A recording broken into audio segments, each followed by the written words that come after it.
Good afternoon, everyone. Can I have everybody's attention? I don't mean to interrupt your meals right now, but we do want to go ahead and get the program rolling as you begin to eat. We have a very exciting and packed program for you that begins with a video interview of our own David Willingham, who's been on staff here for 50 years at the church, that you are not going to want to miss. So continue to get food, continue to get drinks as we get started, but let me tell you a little bit about this initiative. As many of you know, this is the 80th anniversary of our church. Can I have everybody's attention just a minute? Because everybody knows this is the 80th anniversary of our church, and we are excited to celebrate our 80th anniversary by sharing our stories. We have members who have been here since the very beginning who were on cradle roll in the church, and we have people who joined in the last year. And so we want to share stories that come from the history of our church so that they can become our stories, so that we're sharing stories together. And so that's the theme of our year. We had our first one with Ted Lucas, Ann Owens, and Ed Williams. Some of you were here for that. It was a really great conversation, a panel. Today, like I said, you're going to hear from David Willingham, who on March 6th, will celebrate his 50th anniversary on staff at the church. And this video gives you a little bit about how he came to be here. And then right after that video, I will invite our panelists to come forward for our panel conversation. So enjoy this interview with me and David Willingham.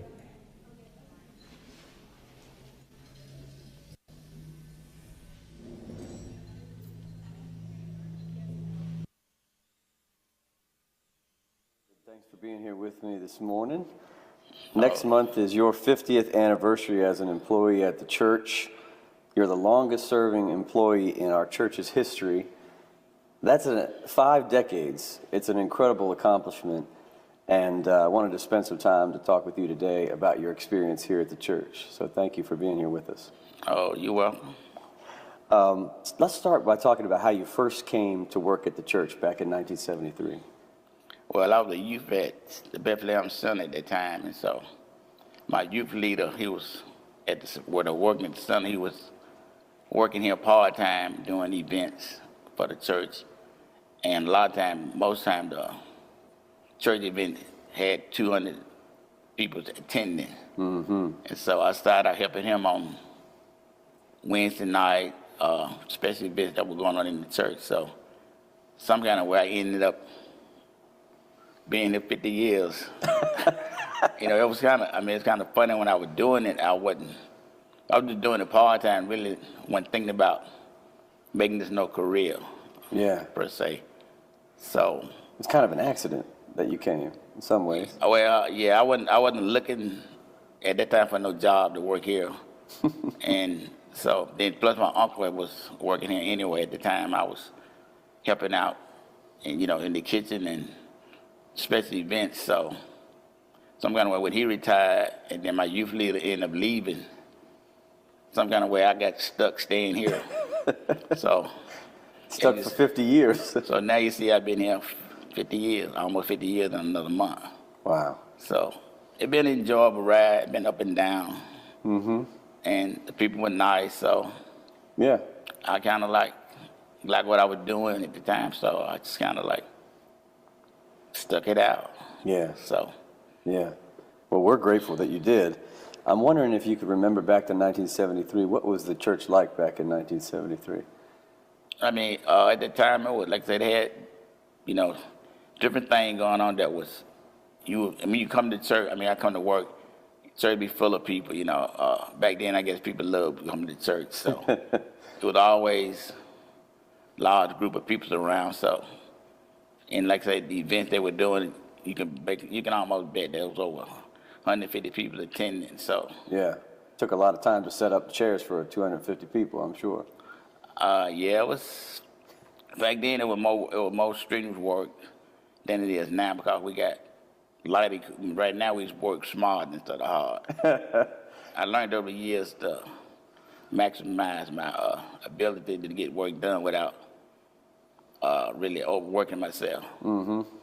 Well, that's how you survive for 50 years. When you work smarter, not harder, right? Right. And then over the years, we kind of got stuff upgraded, equipment and tables and chairs where it was a lot lighter to handle without needing 2 or 3 people to move a bunch of stuff. So Right.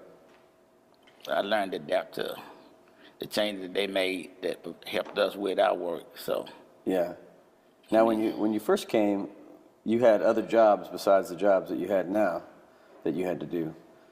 I worked at the community center with the youth program when I first started here. So I worked with the youth program at the Bethlehem Center for 25 to 28 years, me and my wife as a team. And, we provided, we took them on trips. We helped them with their homework. They needed some funding, and we would help them out the best way we can. So we were kind of like a mother, father to most of the team that we did work with over the years. And the team program consists of 7th grade to 12th graders. So, Wow. like I said, we took them on college trips. We took them to Disney. We went to different places: Disney World, New York, New Orleans, Atlanta. We went to all major places that had something that you can go tour at. Yeah. So, And that Bethlehem Center, for those who don't know, about it, it was started by the United Methodist Women. yes. Yeah. And it was over there, located in the South Side area, which was on Baltimore Avenue. Yeah. So a lot of ways you were like a youth minister almost. Well, I wasn't doing too much ministry, but I was doing a lot of fatherly work. Yeah. Like I said, if they needed something, we were helping to get it. It was we didn't mind spending our money to help them provide with something they might need if their parents can afford it. Yeah. Yeah. So, plus, at that time I worked at the center, I did a full-time job at that time, and my wife had a full-time job. So we were working part-time. So after we get off our full-time job, we'll be at the community center from 5 to maybe 9 to 10 o'clock at night, because we had to take the kids home once they come to the program to make sure they got home safe. So I think during that course of 25 years or more, I think I've been around this whole Charlotte area. The kids, as they got older, they started branching out, but they still came to the program. Yeah. So you probably still have relationships with some of the kids that you had in that program as children. I know most of them by face when I see them. Yeah. But they do know me, Mr. David and Miss Ola. Miss David, Miss Ola, yeah. So I'll be like, Ola say, who is that? I'm like, I had to think about it, because it's been some of them the kids hadn't seen in 25 years. So Right. Like she said, my wife always say, they're gonna remember long, and we're gonna remember them. Right. Which is true. So you worked here and at the Bethlehem Center for a long time, overlapping. Yes. 25 years? Yeah. Yeah, I was working here. 25 years? Yeah. Yeah, I was working here full time at the time when I started working with the youth program. Did you grow up in church? I went to church and sung in the boys' choir at Temple Chapel Baptist Church. Yeah? At that time, it was on Remount Road, but now it's located on September Lane. I was baptized, but I started out going to my grandmama's church, which was Old Zion. Amy Zion, which down by Lake Wiley. Okay. All right.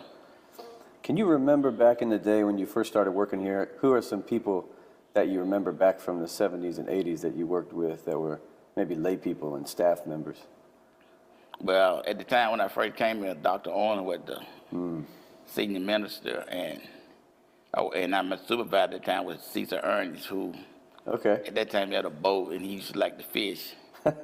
And so every Friday he would go down to the lake and throw his net in the water and come back with a whole bunch of, at that time it was called crappie, and he would fry fish for the staff. Okay. And then I used to work with, at that time here it was Alice Bynum and Grace Fife, Scrappy Gardner, and Mr. Wayne Long, and was one of the first administrators. And Chuck Iliff came, I think after Mr. Long did, and so he didn't want to start entering the church and to do a little bit of technology. At the time stuff was just, pencil and paper,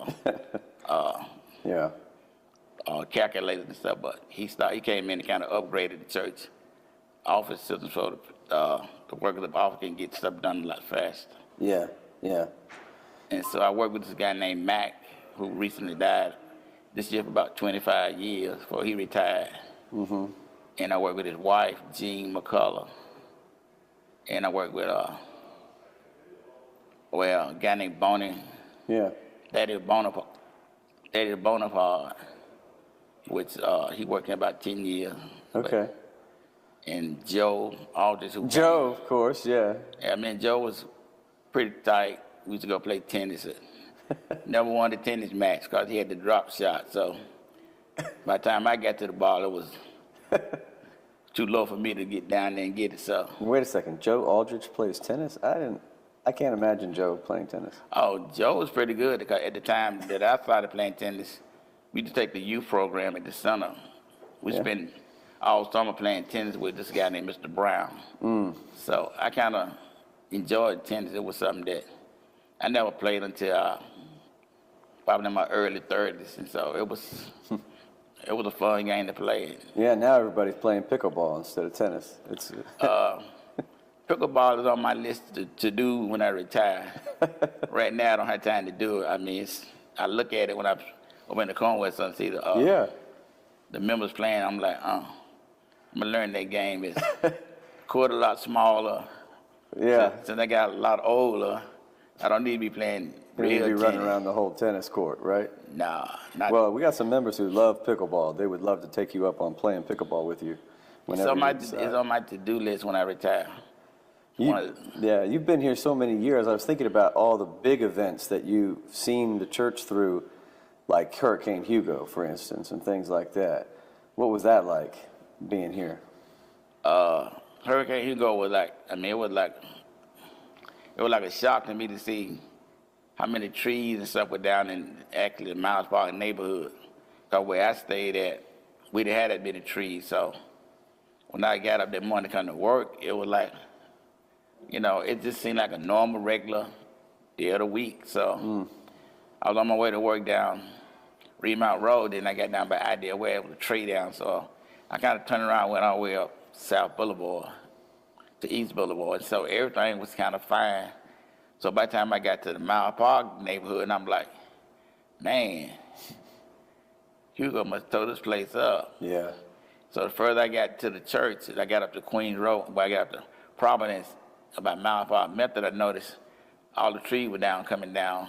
And so at that time, the neighborhood men was out there with their chainsaws, cutting the path so you can get down. So I got down to the church, and I got down, and I was like, all the lights was out, trees all over the place, trees laying against the building. And I'm like, man, I mean, it was just hard to believe that this place looked so much like that, because prior to me, Hugo hitting, I was at a JV football game with my daughter with a cheerleader. And the kids kept saying, Hugo coming, so I'm like, so I was me and my wife say, I wish they quit saying it because they know it ain't coming. It ain't no way they're going to hit Charlotte, And then it did. And it did. It's like, so the church was closed for about a week or so before they got power restored and stuff. Because it was pitch dark in there. So I came in the building and there wasn't no real damage to the church. So I looked around and took myself back to the house. We were fortunate not to have any significant damage with all the trees around here. Right. Yeah. I mean, the way it looked around, you figured Yeah. a lot more stuff would have happened around here than it did. You know this facility better than anybody. You've been here 50 years, and this is a huge campus that you've been taking care of and been the primary custodian for. What are some things about the facility that some of our members might not know that you know, some of the secrets about this place? I know when I first started in, I used to do the gutters, but I was a lot young and I don't know, I guess I had no sense when I was doing it, so. That's over the dangerous years, work. I mean, it was basically we just kind of slid around the edges and reach over and clean out the gutters, but at that time they got the ways that we need to insure people to do this instead of, having the custodial staff do all the stuff that really wasn't something that we had no business doing, but I mean, I started off doing a lot of stuff that somebody was getting paid, should have been doing, but we did it anyway. Yeah. Like mowing the lawn. Yeah, we did mow the lawn when I first got. We were doing that lawn work and stuff. So Yeah. eventually the church got a lawn service, which I was thankful for that. I bet you were. You had to go out there and mess with the leaves. Cause at that time you used to go bag leaves and Yeah. put them at the side of the The curb. amount of leaves that fall out on this campus, it's massive. Yeah. That must have taken hours and hours to do. And then even a thing I remember when we used to, back in the day when we used to do the doors for Christmas, we had to go out to the Marge place and get seed of magnolia leaves. And I didn't miss the time we were doing that on our own, that it wasn't raining, cold, and wet. So me and the guy named Matt get in the church truck. We go get the cedar, the Christmas tree, the magnolia leaves. Yeah. You know, we be out there about all day in the cold and wet. So that was one of the things that I really kind of hated. Yeah, I hated that time. I mean, I loved doing it, but being out there on the day that the weather wasn't cooperating with us, getting this job done. But been over the years, they changed and the church members started doing it. So Right. that was a blessing for us. You've been here a long time. I was wondering if you might remember some of your favorite moments in your time here. Obviously, it wasn't being out in the cold, dealing with the leaves. No, I mean, like I said, I enjoyed doing setups and like Christmas time back in the day, they would have the heat and hall decorated so pretty with Christmas trees and Yeah. they were in between the pews, the columns, and so it would be 10 to 12 trees in there, big and on the stage. Yeah.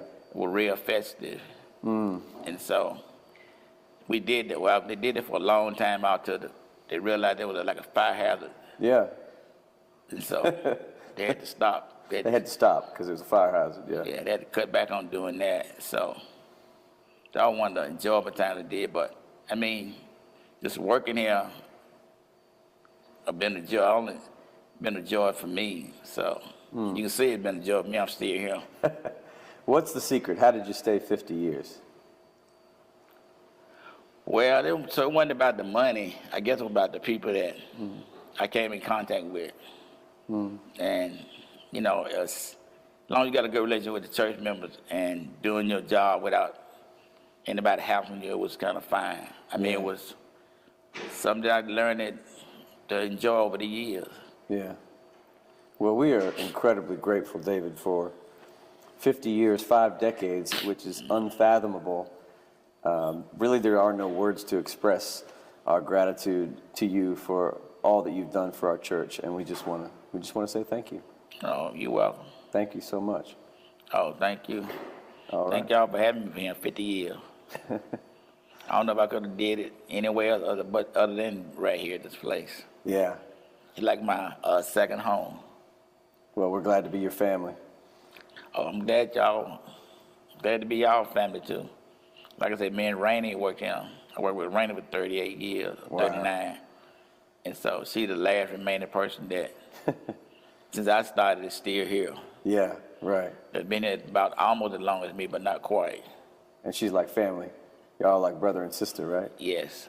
I think she named Miller, a boy, after me and the guy that used to work at that Mac. His name she named him William David Yeah. Underwood. So was surprised that she would name her son after two of her co-workers. How about that? But That's pretty amazing. and I kind of appreciate it. Yeah. So Well, we appreciate you. Thank you so much, David. And thanks for taking this time to have an interview with me. oh, you're welcome. All right.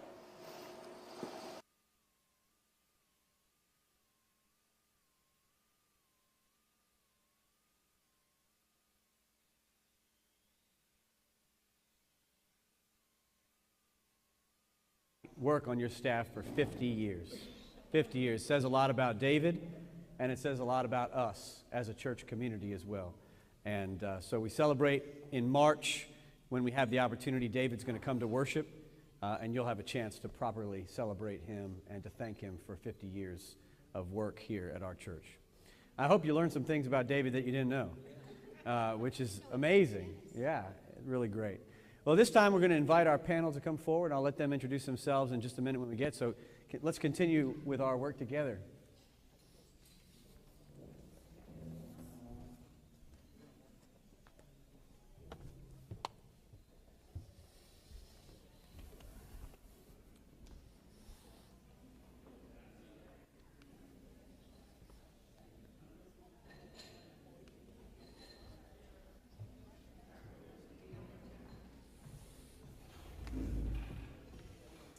All right.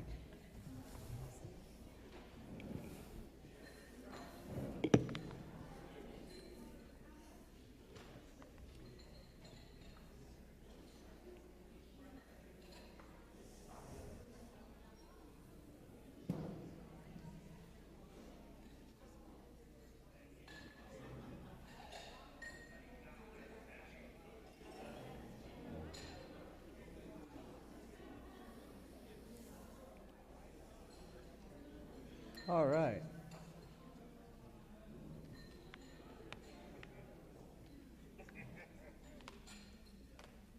Yeah, Ryan, you got to go in the middle.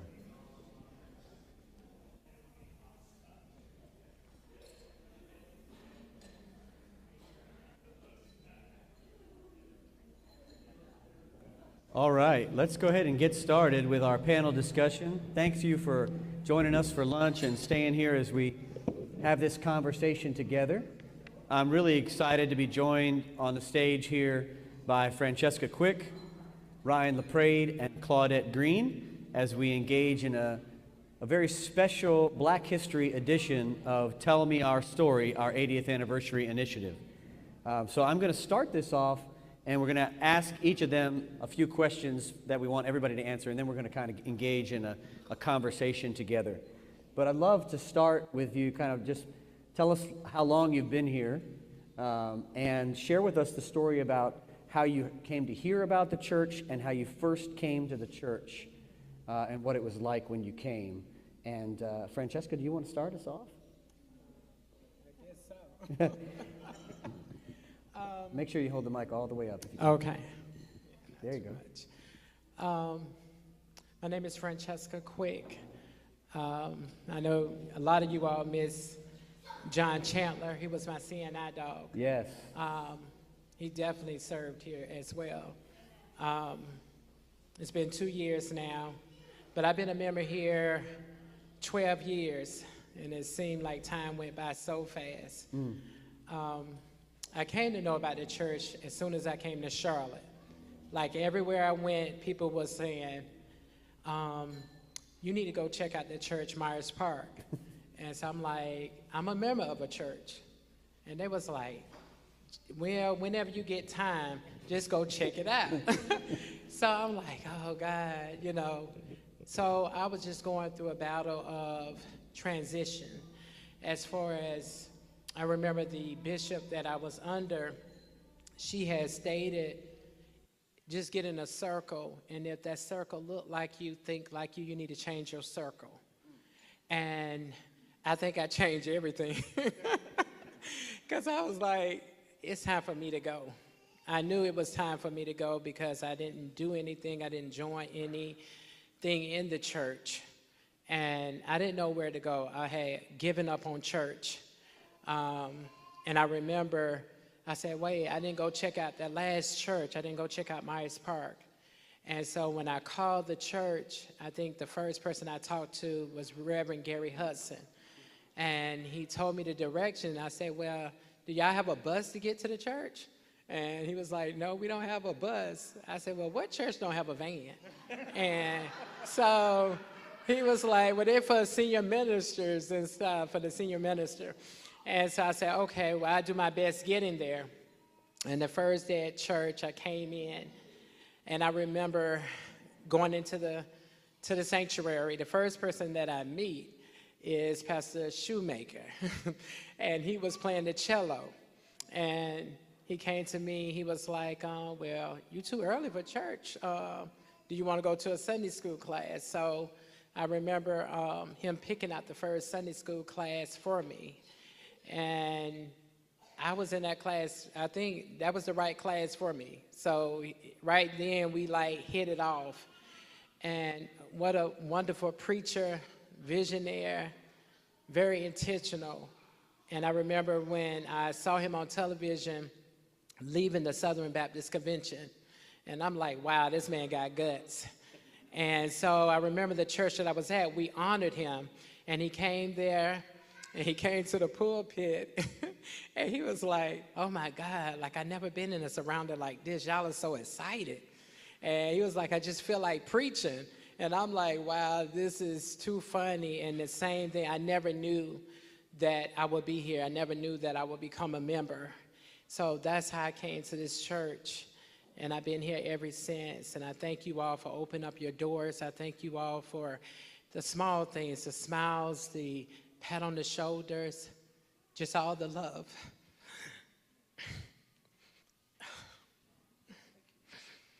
Just for all the love that you all have given me. Because when you talk about stories, I've been through a whole lot, going through many churches.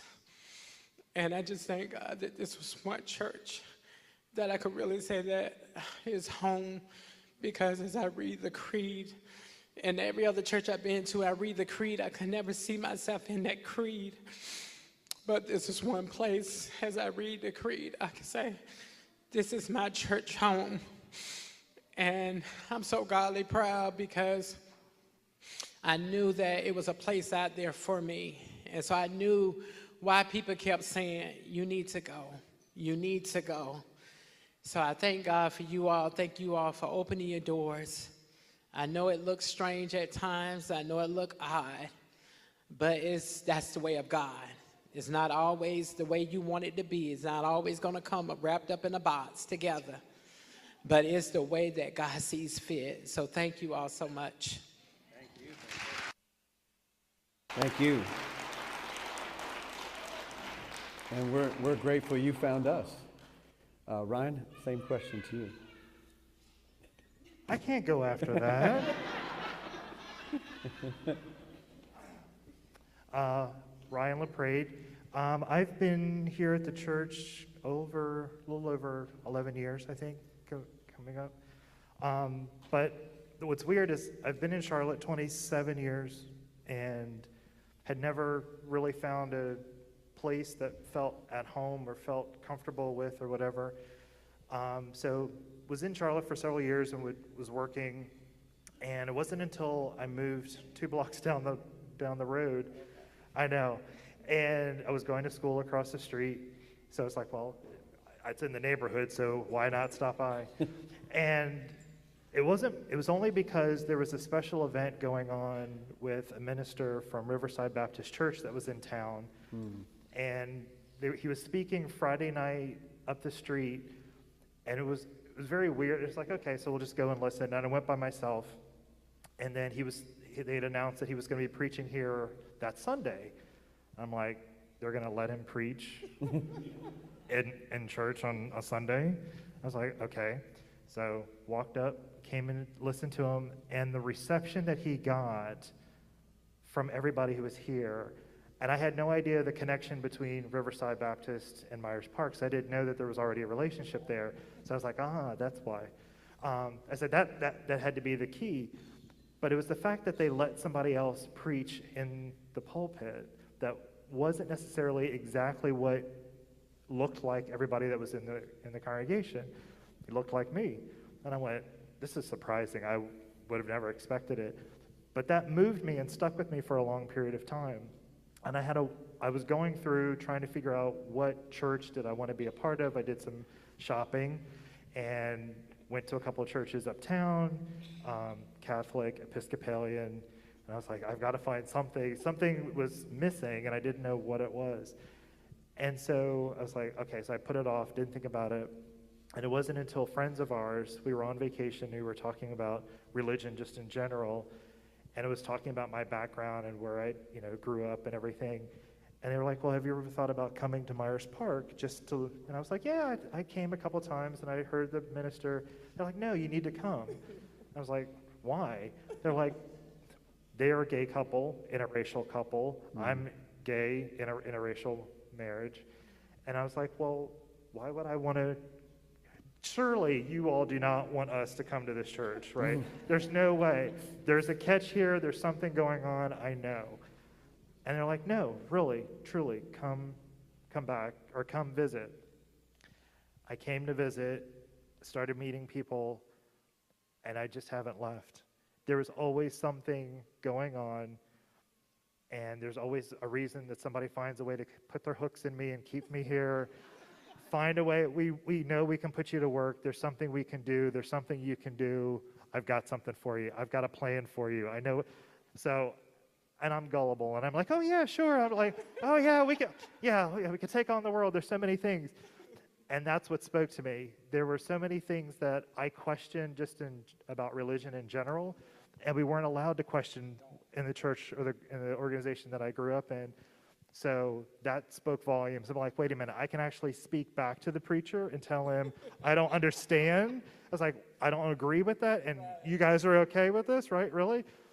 And you know I'm gay, right? And you're not. Yes, we love that. We want you to be who you are. Come as you are. Be present. Sure, okay. And it's been the truth. I can confidently walk in the halls of this church, in any room, wherever.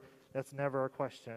It's never about that. It's not about who I am or what I'm showing. It's you as the individual. That's what everybody appreciates.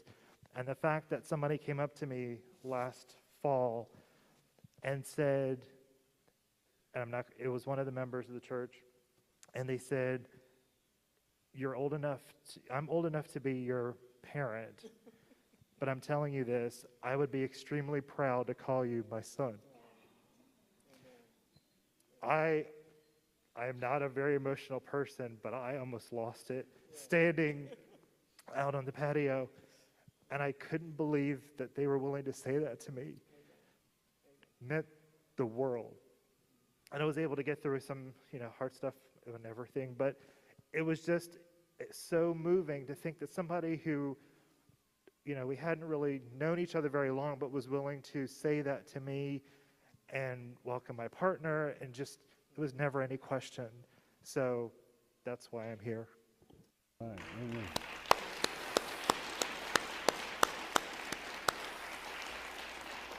Thank you. Thank you, Ryan. Claudette? I know you don't want to hear from me after all that.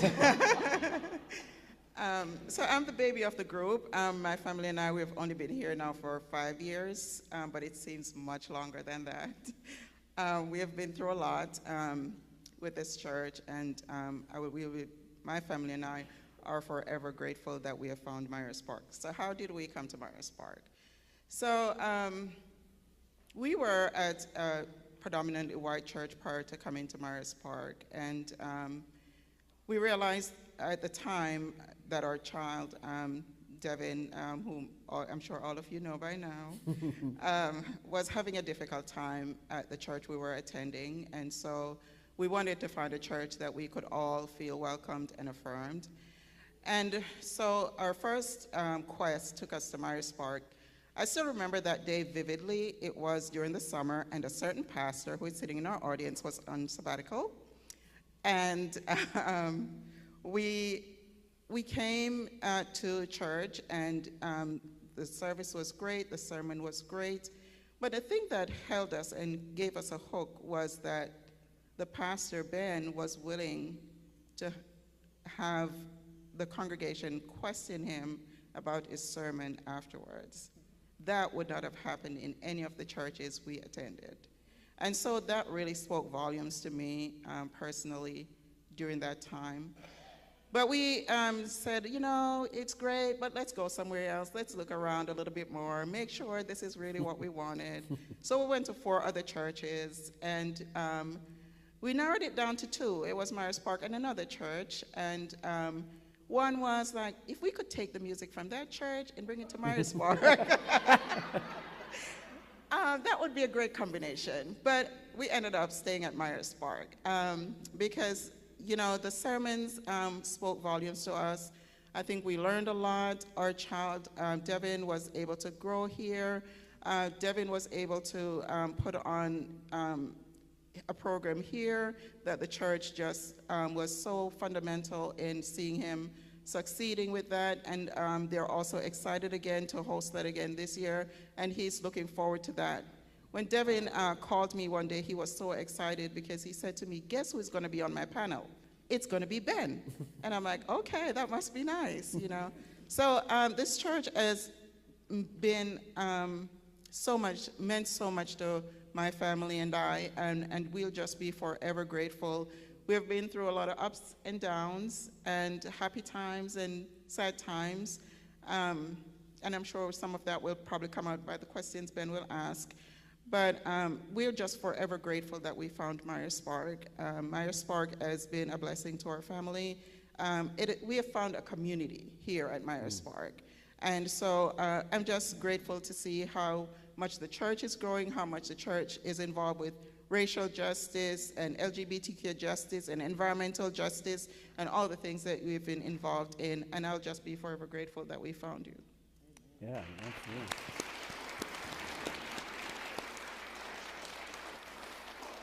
We're going to work our way back down this direction, Claudette. So we're back to you again. And I wonder if you could share, you kind of hinted at this a little bit.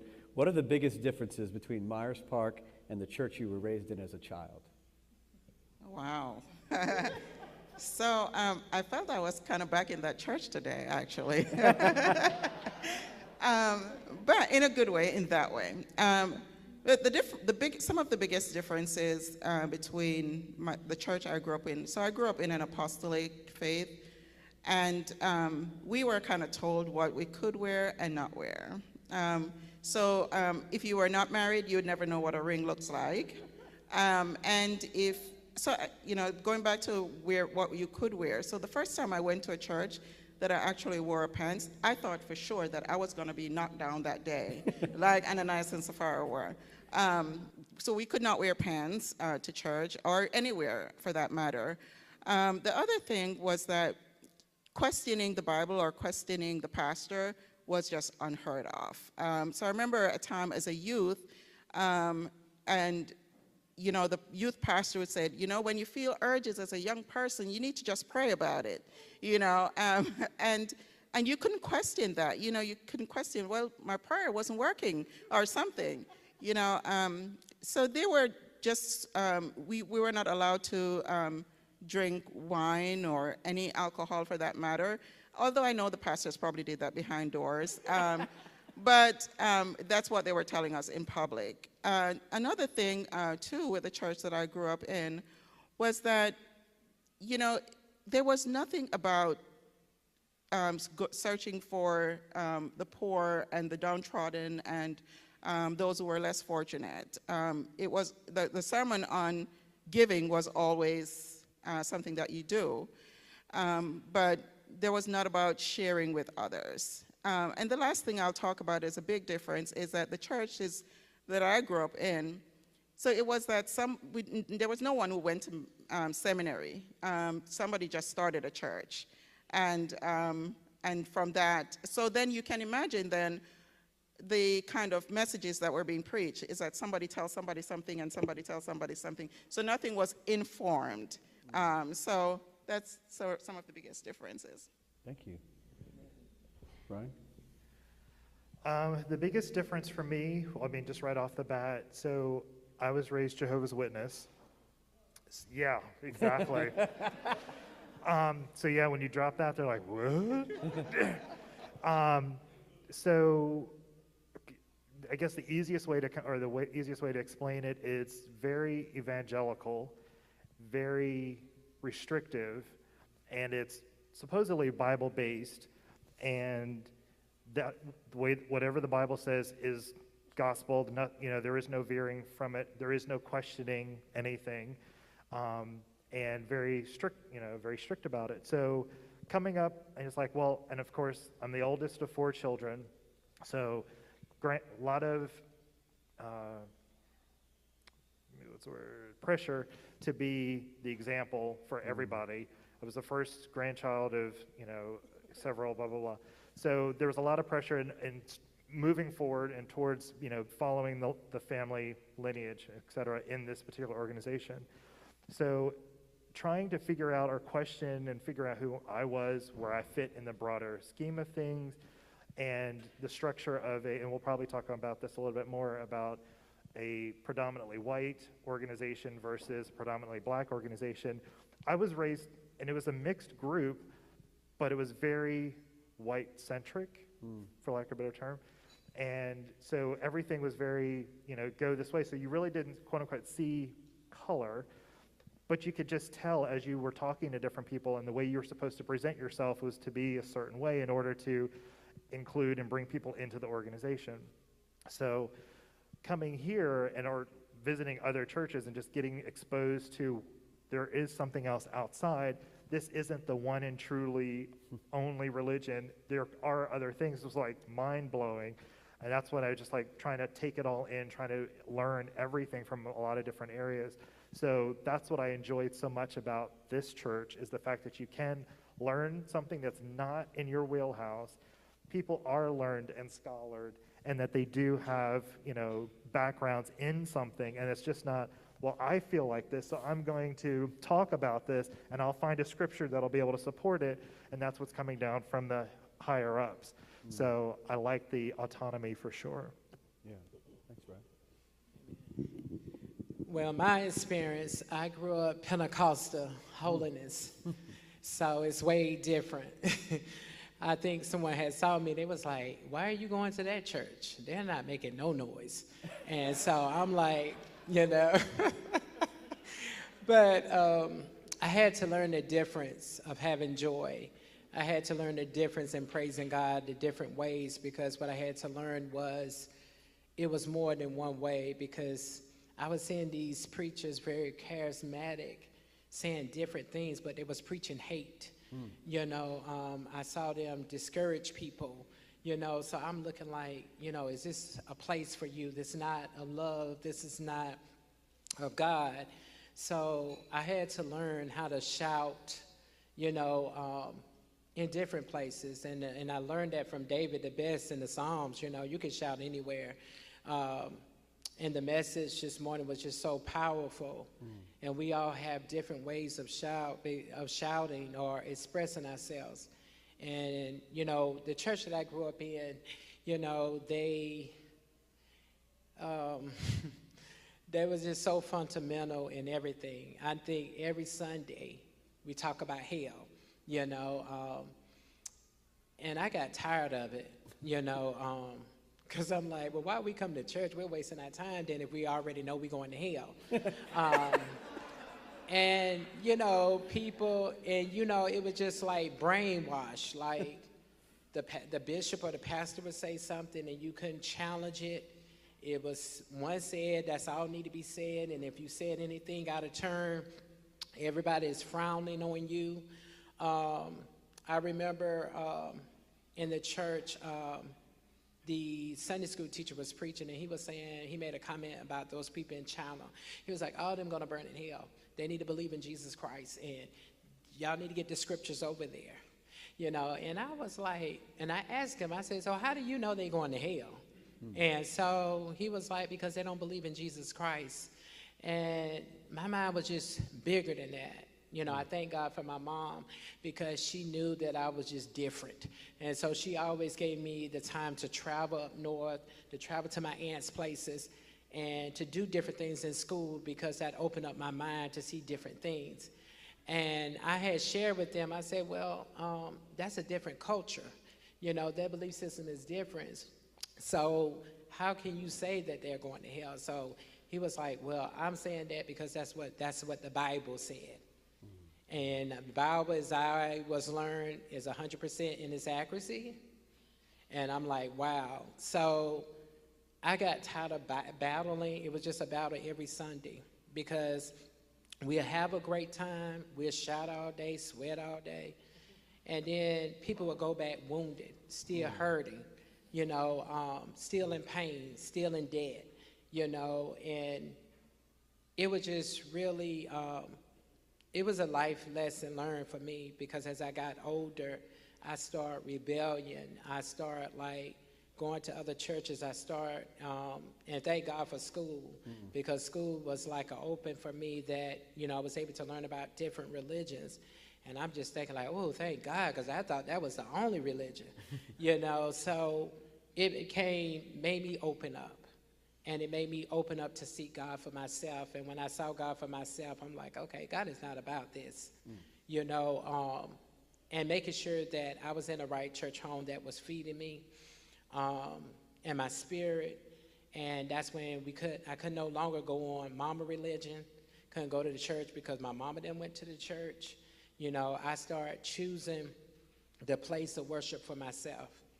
And now my mom's like, I'm just so proud of you because, you're in a great place and you love it, and that was so important because she knew, and I love God, that was the most important thing to me. And I always had people keep telling me, oh, you're a transgender woman, you're going to bust hell wide open.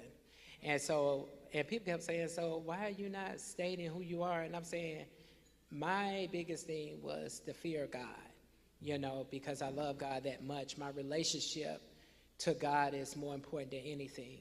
So that was a major thing. And I think that the preachers know that. That's why they try to keep us bounded, saying that religion, is against your lifestyle, So when I had to learn more about me and learn where God included me, that's when I learned that God has a purpose and God has a special love for me. That's something that you just have to know yourself, and you have to believe in God and trust that there's something bigger and better out there for you. And that's what I did. And thank God that when I came to Charlotte, I was at another church. I mean, they were gay affirming, lesbian, everything. But I think where they was missing, it was more about their sexuality and identity than about worshiping. It wasn't about helping people. So I'm like, I already know who I am. Like, I need to know, like, what are we going to do? I mean, are we helping out people? Are we doing mission work? They was just still had people there still stuck and struggling just within their sexuality. And it was just like a fundamental church that I came from. So I had to leave that church that said they was free and really wasn't free. So the major thing with the old church is a difference here is that, they had many offerings, more than this. They had a lot of offerings taken up. They used to have prayer lines. They used to have, we used to call it the moaning bench. And they would say, so the people. Bench. You said bench. Yeah, bench. Not bench. Bench. Get your mind out of the gutter. Yeah, bench. So that was for the people who, quote unquote, is not clean. So they will call themselves, because I had to go one time, because when they found out that I had this thing for men, oh, you got a demon inside of you, we're going to pray this out of you, we're going to put you all this oil. And I like that testimony because I tell people it still didn't work. Because it's not about the power of what you think of, who you are, and what you believe your God is created of. The same God that created you definitely created me. So it was a lesson learned, because I tell people you don't have to do all that. Be yourself, be who you are, be who God have called you to be. So it's a major difference. But one thing I can say I love about this church is, like, if I don't come Sunday morning, I don't get the next Sunday, oh, did you backslid? And it's so funny because back in the old church, that's the first thing they would say. And I remember I didn't come one Sunday, and this lady saw me, and she was like, well, we didn't see you in church. And I said, oh, here it come.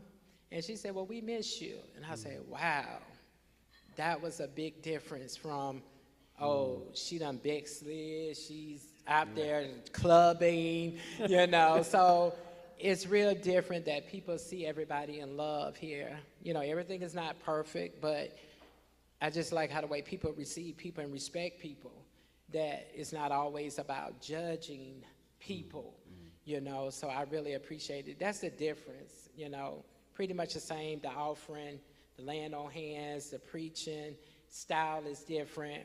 But what I know why I'm still here is because of the word. And most of all, it's the love of the people, you know, and the work that Myers Park does. That's why I'm still here. Thanks, Francesca. Ryan, we're going to start with you this time on this next question. Can you share a time when the church has been there for you and your family?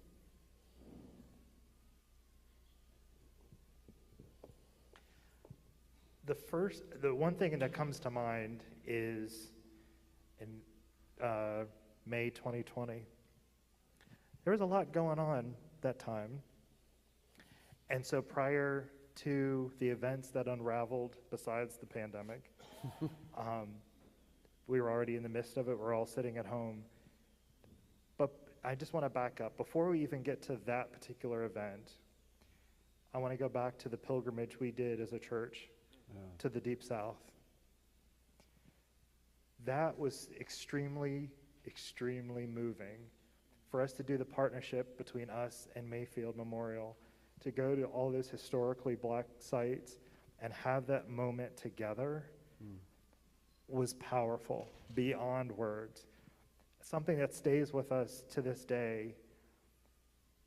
So taking all of that in, knowing all that happened that, you know, during that trip, fast forward to May of 2020,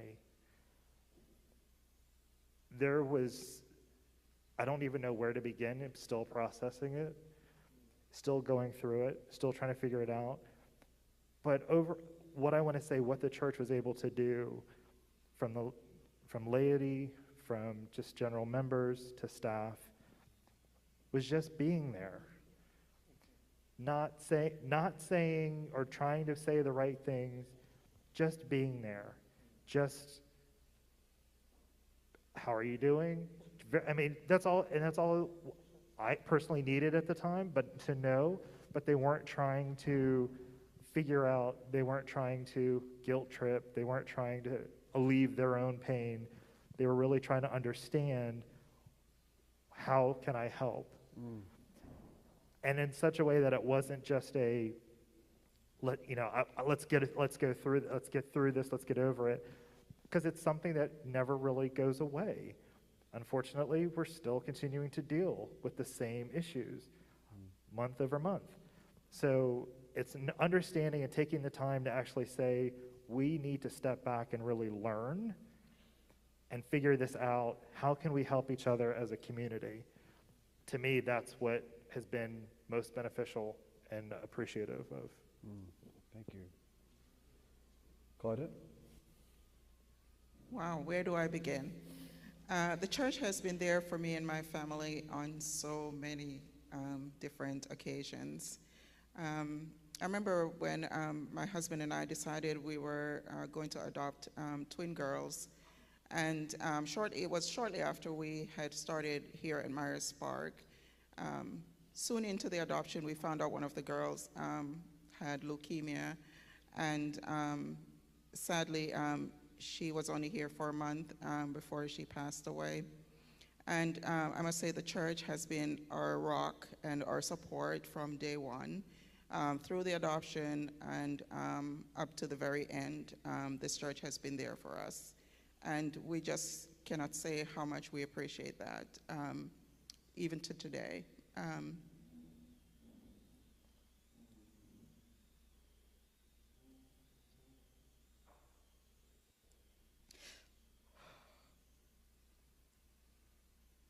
I didn't see that coming.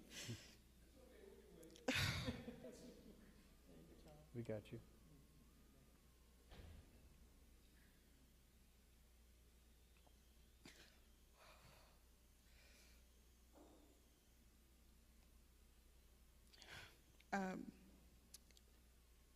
The church has been so supportive. They've held our hands. They've cried with us. When Alicia was in the hospital, many meals that we didn't have to cook for months. There were people who were willing to give me a break so that I could go home and take a shower. And just the love and the support from everyone in this church was just amazing and continues to be amazing. Another time that really stood out for me was during the time as Devin was going through affirming surgery. We had to go all the way to Winston-Salem because we couldn't find someone in the area that was willing to complete his surgery. And our pastor said to us, "I will be there with you." And that was just another amazing moment for me. He held our hands while Devin was in surgery and talked with us and prayed with us and laughed with us so that we could take our mind off what Devin was going through. And I can't say how much I appreciate those moments. It's not only been sad times, it's been happy times, you know, like Maurice is retiring. And I reached out to the church and they were there, you know, they came to the retirement party and we just had a good time, you know, and it's those things that matters to me about Myers Park Baptist, because when they say that they're open to all, they're truly open to all. And I can't say how much I appreciate those moments. And then another time, which really meant a lot to me, was when I reached out as I was completing, as I was about to start my project for my DNP program, and I reached out to the church and proposed to Ben my idea of what my project was going to be about. And he was just ecstatic from day one when I proposed it to him. And with him and Carrie, you know, they allowed me to get this project completed. And I must say that I'm now 73 days and counting to the end of my program. Thank you, Claudette. Thank you. We're excited for you to finish that program. Francesca, how about you? A time the church has been there for you? The biggest time, I think, was when I had my kidney transplant. And it's been now 8 years transplanted. And I am so relieved, I'm so happy. I have so much energy, so much life, so much joy. I remember when I came to the church, and then I was like, I think I told Reverend Gary, and he said, well, I'm part of the care team, so what you want to do with this? Because the church can help you out. I said, well, let's start a care team. And so just put it out there, and people just came out of nowhere to be part of the team. And we met sometimes at my house, sometimes we met here at church. It was a lot of work, but I thank God, I'm a planner. So my whole thing was 2 years out, let's go ahead and start planning. And thank God for Tilly Tice and her husband. I mean, when I first came to the church, she said, Francesca, she said, so who buys John dog food? I said, well, I do. She said, well, don't worry about it. I will take care of that. And I never had to buy John dog food again. Hospital bills, Tilly, or the church, they had it. And when we went through the transplant, some of the members are not even here now. I miss them so dearly, but some of them, David Woosley, it was Caroline Tate. It was a lot of people that don't see their faces that much, but definitely was part of the team, got us together, and then we planned so well. And I remember I went to Lake Norman to Camp Dogwood, and that was July 2014, and we was down there at Camp Dogwood. I think I was there only one day. And so it was so funny because they called me and said, well, Francesca, I don't want you to get too excited, but we have a kidney. And I was like, okay. And so they said, well, just go ahead and prepare your people, just be on the way. I got one more person ahead of you. And so next thing I know, they called me back, said, yeah, come on in, because I think she was a Muslim, so she denied because she didn't want to do the transfer of the blood. And I was like, yes, you know. So we came And Tilly was home. It was just like everybody was in place. Nobody was out of place. Tilly said she was just got home, had her shoes by the door. Husband was there. They came to Camp Dogwood, got me, took me straight to the hospital. John's so smart. He knew what was going on before we did. You know, the whole ride home, he just had his head laid on my shoulder. And he knew it was time to separate because I prepared him for that moment. I say, baby, we're going to have to separate. I don't know how long. Because I was thinking about like a month. And so my doctor looked at me. He said, no, you'll be back out. You'll be out in a week. And I'm like, for real? And he was like, yeah, you in good shape. You're going to be good. And I remember having it July the 3rd, and then July the 4th the next day, because I remember the firecrackers going.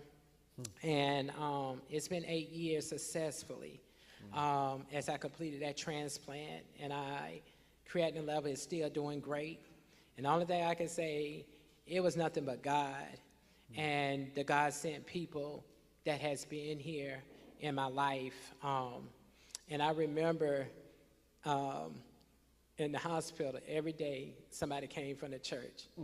Reverend Joe, he wore his visit out. And he would just be there.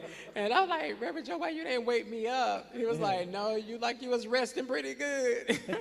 You know, but it was just not even saying nothing, but just the presence of the church being there. You just knew that they loved you. You knew that everybody cared.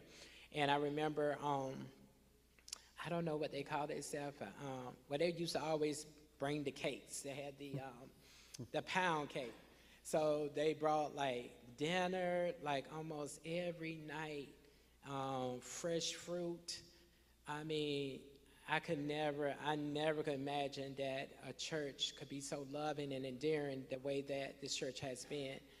And, you know, my mom was like, wow, like they doing all this, you know, and I was like, yeah. And so it's just been great and so wonderful. You know, having my transplant and then the church just being a part of that venture. And I think the touching time, I think for me, was also as I was going through transforming and I want to say transition, I ain't gonna say transforming, transitioning. And I remember I went to Reverend Pastor Shoemaker and he was like, well, you know, what's going on with you? You know, and I told him, and he was like, okay, so we're going to get some help. And then I think Reverend Joe had helped me find a doctor. And ever since, it's been a wonderful path. And then the church was like, you know, forefronting everything. And I was just like, wow, you know, had got me a lawyer and settled the name change and everything. Something that I know it took me a while to save up to change. But I thank God that the church was like, no, we're going to do that for you because we believe in you. We believe in what you stand for and who you are. And that was something that I would never think a church would do. So the church has always been there for me in many occasions, you know. Even they didn't even know my father. And I think my father, when my father had passed, you know, had flowers at the door. They even started donated to a scholarship at one of the colleges, and I was like, wow, you know, it was just so amazing because if my dad was still living, he would definitely be proud because he was a scholar himself because he was the valedictorian of his high school class. So it was just so amazing just how the way the church has just came through, you know, for my family and just being there. And I always made sure that I was, you know, I was good, you know, even with getting home, you know, do you have enough to get home? You sure? You know, and just making sure that everything's, that I didn't have to worry about different stuff that would have took my attention away from being present at that moment. So those was some of those occasions that I could say the church has been there for me and my family.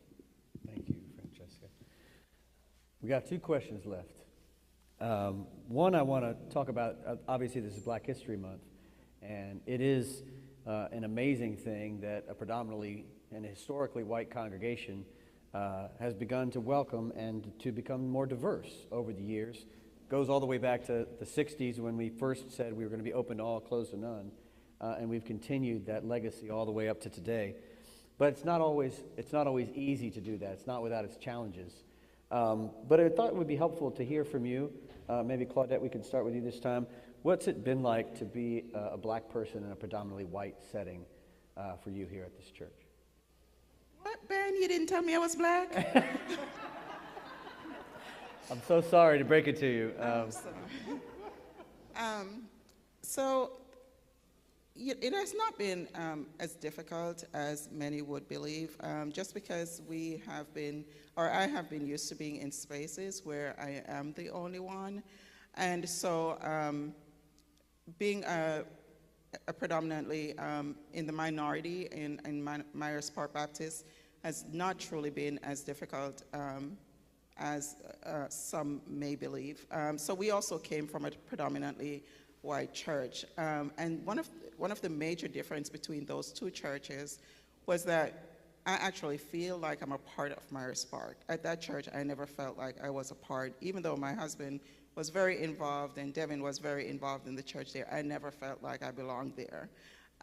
Here at Myers Park, I do feel like I belong. Some of the challenges, though, as an African American in a predominantly white church, is sometimes not only skin color, but also remembering that there are diversity even within the black community.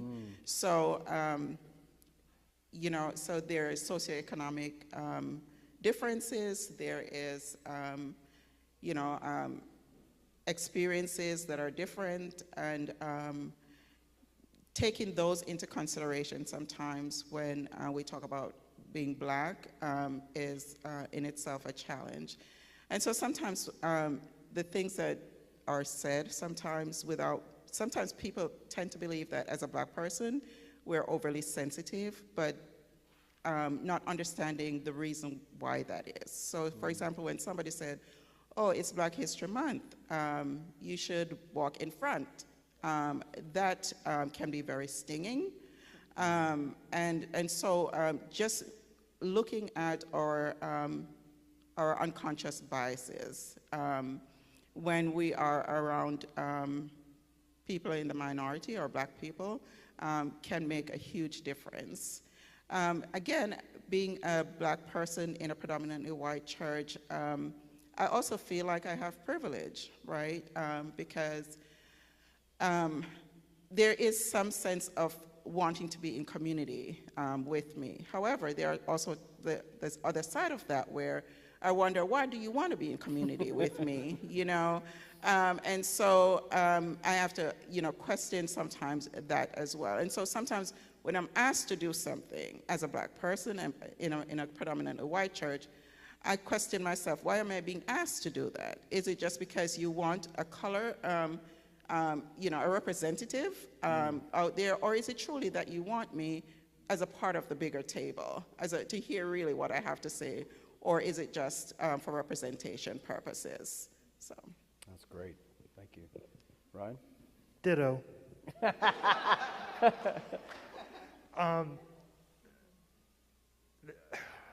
I guess I'll seriously ditto to a lot of what Claudette had said, because those are the same questions that I think about constantly. I joked with Ben when I was asked to be deacon chair, why? Yeah.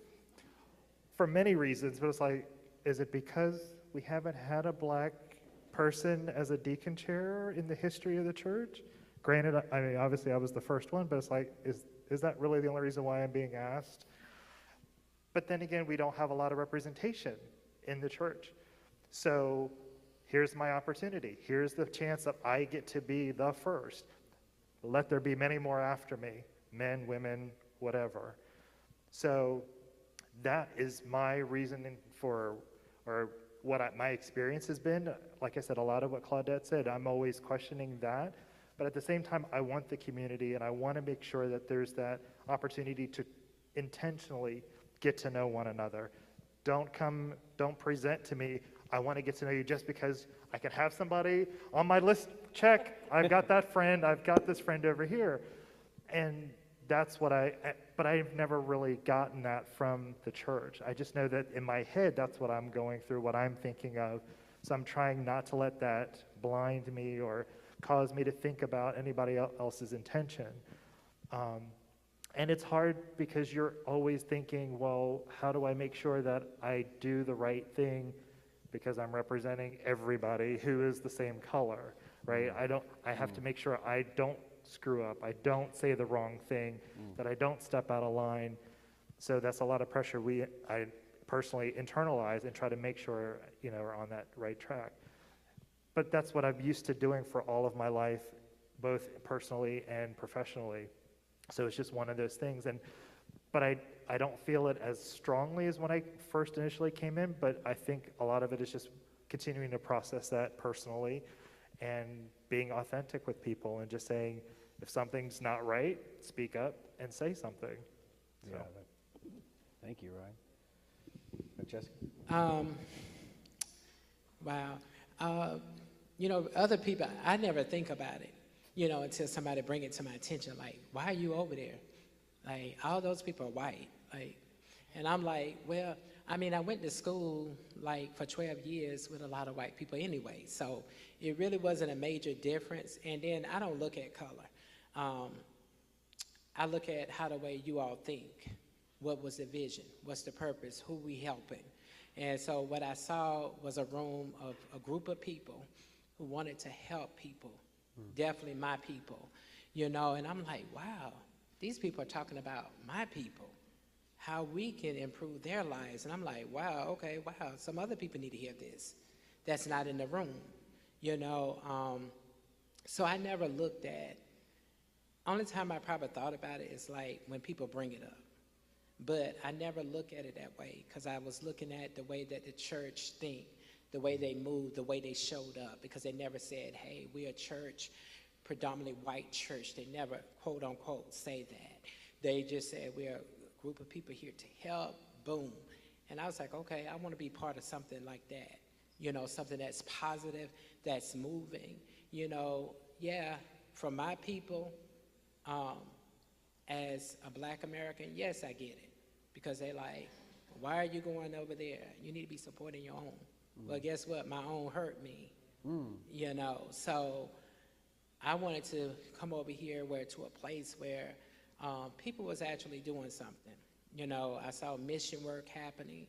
I saw the church already paid for, and we not just continue paying for this building that we never saw. I saw people loving that I never experienced, and I don't care how long I was in the church over there. So in that, I can't really speak on color because I didn't see it. And, when I came here, I just came on God's, expectation is this place is for you. And anytime when you go on God's expectation, God is not about color, it's a spirit. And that's what I went, I'm not blinded, by no way that, hey, yes, I'm Black and all that, but I'm just saying that that's not what you all gave me, that you need to look at. I've been to some places that it was like, you here, who's surrounding you. So it never was that when I walked in this church, that it had me to question or go to questioning, oh, you're the only Black person. It never brought me to that point. What I think I enjoyed and I'm still here is because the action, the movement, and then you all been able to help out my people. That's what I love, and that's why I'm still here. And I remember Pastor Shoemaker and some of the classmates that I've been in class with, they said, and I said, I thank you all because I learned a whole lot. And one of the members, she said, well, Francesca, we learn a lot from you too, just from your presence being here. Because we don't see, a lot of minorities that come here, so, and a lot of people ask, well, were you scared? I'm like, no, because if you don't want to come to me, I'm coming to you, you know what I'm saying? So that's how the way I viewed it, because the most times, we don't know how to reach out to someone. We don't know how to go across the color barrier, but it was never a barrier for me, because I'm like, well, if you don't speak, okay. If you do speak, fine. If you let me hang in, cool. But I always was a loner by myself. So it never bothers me if I'm in or not, because I know the real purpose of why I'm here at Myers Park. And I think that should be like the goal for everybody. It's not, oh, you know, I'm white, I'm black, I need to go to this church, because we've been separated enough. Yeah. And I think separation have killed whole generations and have our kids questioning, you know, what should we do, or should we do this? And it really damaging people that are coming up now. And so my whole thing of it is, go where you feel led. Yeah, there's going to be, and what I do love about Myers Park, we talk about color. You know, we talk about color. We talk about the discomfort. Yeah, it's very uncomforting. But I thank God that we're at a place that we can talk about that and really don't have to be showing, you know, get real emotional, that we have to show anger or express anger, just try to get our point across. So, you know, we're doing the work. It's taken us a while, but I'm glad that the work has been done. Thank God for Pastor Ben coming, because I think he's one of the ministers that started this conversation, that we need to talk more about race. We need to talk about, let's talk about these black members that are part of our church. We need to hear what are their experiences, you know, because we always hear when Myers Park say, oh, we got some members, but like, do you really know who we are? Do you know what we really like? You know, you can't classify me just because I'm a black American. You know, all of us are different. We live different. You know, we think different. So, you know, I don't put nobody just because of their race all in one. I learn a person by a person as an individual. And that's why I came here. You know, like I said, it's not no big deal as being the only, you know, because I just learned that my mom always taught us, like, you are equal. You're just best as the next person. So I'm never intimidated when I walk in a room. So, you know, by having those strengths and those values that I was brought up in, it never came a question like, you're a part of this predominantly white church. So, no. Thank you, Francesca. You're welcome. Last question, and we'll start with Ryan and move around. What are your biggest hopes and dreams for the future of Myers Park Baptist Church? Biggest hopes and dreams is obviously to have the pews filled again in the sanctuary. Take the deacon hat off. But I mean, truthfully, continue to be the beacon in the broader community, continuing to be a place, a refuge, and a safe haven for whoever needs a place to come and to get spiritual fulfillment, get personal interaction and fulfillment. Whatever it is, we can seem to find a place for you here. And I think we need to continue to spread that knowledge and that education. But I want to also, when we do that, that means that's going to be also what we're asking others to come join us. We're asking to change ourselves. So we have to be mindful of that when that occurs. But I think we're all on that journey. We're all expecting that to happen. We wouldn't be here if we didn't. So this is who we're called to be. This is what we've dreamed about for 80 plus years. I think we need to continue to live in that and accept what comes with that. Thanks, Ryan. Claudette? So I'll say ditto to Ryan. And for this question, I actually made some notes because I wanted to be intentional about this one. So recently I saw a sign that says, God is not calling us to go to church. He's calling us to be the church. And I think that is what my hope and aspiration would be for Myers Park, is for us to continue to be the church. Make the table bigger.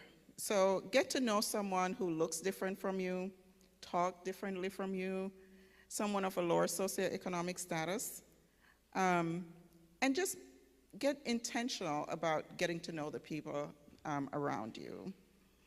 A more diverse congregation and leaders, not just in terms of black people, but other people of color.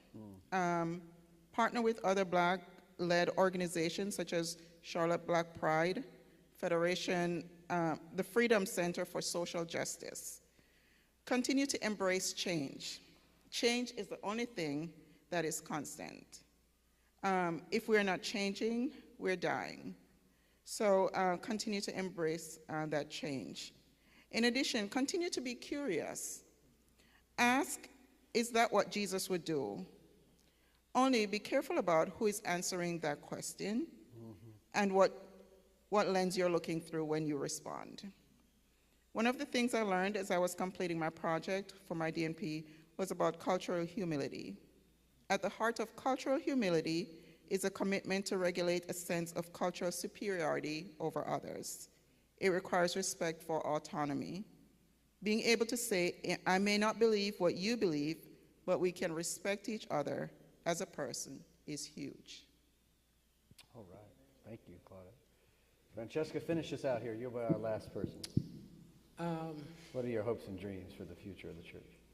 My hopes and dreams for this church is that that we continue to be like that beacon of light, but as a church, what we are seeking to be our greater selves, to be our better selves, and that's individually. Like, we come together as a team, but we're reaching the highest peak, whatever the highest peak in our life that is, that we are reaching. And that goes beyond what we think, what we know, even beyond what we want to even do. So there's no heights, no depths that this church can be able to go, you know, and also to continue to be humble because we can still learn and move graciously because we're always still looked at. And, you know, I have ears and I hear around the community, you know, everybody's always talking about Myers Park and they put us up there. And my whole thing is, you know, that's great, that's wonderful, but let's be very graciously how we accept that, you know, that we walk humbly, that we always continue to learn. We always, you know, we don't know everything, but we're willing to know. And so I think that's what is going to continue to open doors, it's going to open lights. We are progressing right now because this is the most diverse since I've been here, since the church has been, not just only with Black Americans. I'm talking about you have more Hispanic, you have Chinese. I mean, you have different people that are coming, and people are, and not just in membership, but people who are coming here as a place to start their own ministry. So, you know, we are ministering in all kind of dynamics, and we are being like a mother, like a father, or just a parent to these people. Are we being ministered to, or are we out there ministering to? So I'm just saying, you know, we don't know what that is, but my thing is always, you know, reaching and finding that peak, the highest peak in our life, you know, that thing that's going to make us happy on inside. And I can never imagine, you know, I would always be so curious when I hear Michael Jackson would sing the song Man in the Mirror, and every time he would say, and doesn't it feel real good? And he'd say, woo! And man, that just does something to me because I realize it's not about the wealth that you have, but just by giving back to people. Yeah. You don't know how much rewarding that is on the inside of you. And it does make you feel good. So that we continue to be that church. No, not sit on no hill, not with the bright lights, but we continue to be that church, be mindful and being prayerful and just continue to be the highest peak in our own personal lives and not looking at competing with the next church, the next generation, but we continue to be ourselves because that's what I think that has got us this far right here. And just stay open to learning. I think this is what's going to make this church an even greater church. Thank you, Francesca. Let's give our panel a round of applause.